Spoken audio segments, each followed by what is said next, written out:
안녕하세요, 조이입니다. 지난 영상 댓글에 감사하게도 첫 질문이 올라왔습니다. 앵무새와의 첫 만남에 대한 질문이었는데요. 오래전 일이긴 하지만 지금도 기억이 생생합니다. 얘기를 시작하면 무척 길어질 것 같지만 최대한 간략하게 이야기해 보겠습니다. 제 어린 시절 이야기부터 시작해 볼게요. 저는 아주 어린 나이부터 거의 모든 동물을 좋아했어요. 파충류, 양서류, 심지어는 곤충과 뱀도 좋아했죠. 초등학교 운동회 때면 학교 앞에서 팔던 병아리를 절대 그냥 지나치지 못하던 아이였습니다. 다행히 부모님들도 두 분 다 동물을 좋아하셨습니다. 아버지는 동물을 너무 좋아하셔서 계속 집에 동물을 데려오시는 분이셨죠. 길에 다친 동물들이 있으면 집으로 데려와 치료해주고 자연으로 돌려보내곤 했어요. 한 번은 황조롱이도 한 마리 구조해서 건강하게 잘 돌봐주다가 자연으로 다시 돌려보낸 적도 있습니다. 어머니는 조금 더 신중한 타입이셨어요. 동물을 좋아하시지만 한 생명을 책임지는 문제에 대해 신중하시고 절대 가볍게 생각하면 안 된다고 강조하시는 분이셨죠. 전 아버지의 성향을 더 많이 닮은 것 같습니다. 어떻게든 집으로 데려와 돌봐주고 싶어 했거든요.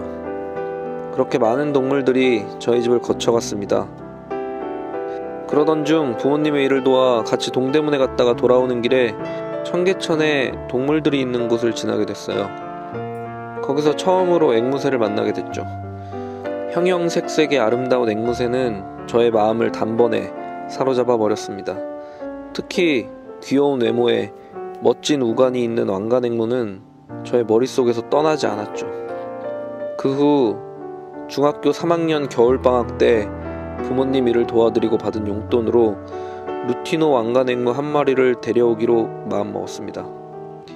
저의 간절함과 아버지의 지원 사격으로 어머니를 설득시키는 데 성공했고 그렇게 럭키는 우리 집의 막내가 되었습니다.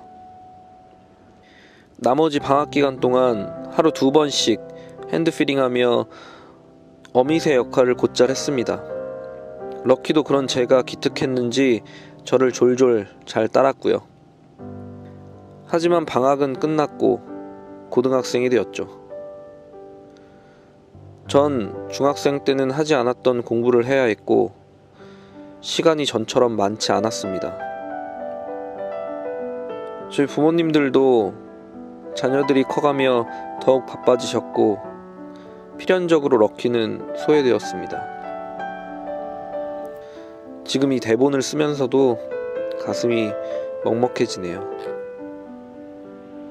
무지한 보호자를 만난 반려동물들의 고통은 정말 참혹할 따름입니다. 전 그 시절 많이 어렸고 책임감도 적었고 무지했으며 이기적이었습니다. 부모님들은 짬을 내어 럭키를 돌봐주셨지만 가난한 가정을 꾸려나가기란 녹록지 않았을 거라는 것도 잘 알고 있습니다. 그렇게 럭키는 긴 고통의 시간을 보내야만 했죠. 고등학교 졸업하고 군대 다녀오고 호주 워킹홀리데이까지 그 긴 시간 동안 외롭고 고통스러웠을 럭키. 전 럭키를 학대한 셈이었죠. 호주에 가서야 그걸 깨닫고 어떻게든 남은 럭키의 생을 행복하게 해주기 위해 공부했습니다. 이렇게 저렇게 인터넷 서칭을 하다 미국에 있는 행동 전문가분께 메일을 보내기도 했어요. 메일에 럭키에 대한 이야기를 했는데 감사하게도 그분께서 몇 가지 조언을 해주셨습니다. 전문가분께서는 럭키가 나이가 너무 많아서 다시 예전처럼 돌아가기는 힘들 것 같다고 하셨습니다.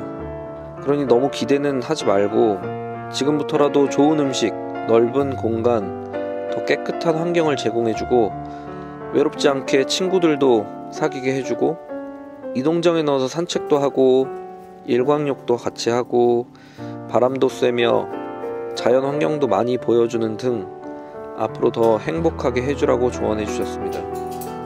그 조언을 바탕으로 한국에 돌아와 럭키의 늦둥이 동생들도 만들어주고 친하게 지낼 수 있도록 공간도 만들어 주었습니다. 물론 같은 장에서 키웠다는 것은 아니에요. 저와 같이 있을 때 공용 공간에 나와서 럭키와 썸머와 헤르미온느 함께 놀 수 있도록 해줬죠. 다행히도 셋이 아주 친하게 잘 지냈습니다. 그리고 저도 럭키가 스트레스 받지 않도록 아주 천천히 다가갔죠. 사실 당연한 얘기지만 예전처럼 돌아가는 건 힘들다고 생각했어요. 하지만 기적 같은 일이 일어났습니다. 절대 열어주지 않을 것 같았던 마음의 문을 럭키가 먼저 열어준 거예요. 어느샌가 다시 제 손에 올라와 앉고 머리를 긁어달라고 고개를 숙이기도 했죠. 물론 럭키가 나이가 많아서 앞이 잘 보이지 않는 상태여서 무언가가 자신에게 다가오는 걸 극도로 두려워하고 예민해야 하는 건 어쩔 수 없었습니다. 그래서 제 손에서 놀다가도 가끔 공격적으로 변하기도 하고 머리를 긁어달라고 고개를 숙였다가도 다시 공격적으로 변하기도 했지만 그때의 감동은 어찌 보면 처음 럭키가 가족이 되었을 때보다 더 컸습니다. 지난 2019년 8월 8일 16살의 나이로 저의 첫 앵무새 가족이었던 럭키는 먼저 하늘나라로 떠났습니다. 너무 늦게 성숙한 보호자 때문에 오랜 시간 외롭게 고통받았던 럭키에게 평생 감사하고 미안해할 것 같습니다. 그리고 럭키가 받았던 고통을 절대 동생들인 썸머와 헤르미온느에게는 주지 않겠다 다짐했습니다. 그리고 앞으로 제가 키워낼 많은 아이들 또한 그런 고통을 받지 않을 수 있도록 보호자분들을 도울 작정이에요. 전 너무 어리시거나 너무 바쁘신 분들이 앵무새를 키우는 것을 추천하지 않습니다. 그건 제 경험으로 입증된 것처럼 앵무새에게도 그리고 보호자분께도 결코 좋은 선택이 아니라는 말씀을 드리고 싶습니다. 럭키와의 첫 만남에 대한 얘기를 할 생각에 설레는 마음으로 이야기를 시작했는데 무거운 이야기로 마무리하게 됐네요. 전 참 무심한 보호자여서 영상도 사진도 남아있는 게 거의 없습니다. 심지어 썸머, 헤르미온느의 영상과 사진도 많지 않아요. 최근에 유튜브를 시작한다고 조금 찍어보고 있는데 예쁘게 찍는 게 생각보다 쉽지 않네요. 실제로는 이 영상보다 훨씬 예쁩니다. 그럼 오늘은 여기까지 하겠습니다. 옛날 얘기를 하다 보니 말이 길어졌네요. 이렇게 대본을 쓰지 않고 그냥 말했다면 1시간도 넘게 걸렸을 겁니다. 이것도 엄청 줄인 거예요. 수다스러운 제 얘기를 끝까지 들어주셔서 감사합니다. 그럼 다음 영상에서 여러분들과 다시 만날 것을 기대하며 이만 공부하러 가보겠습니다. 감사합니다.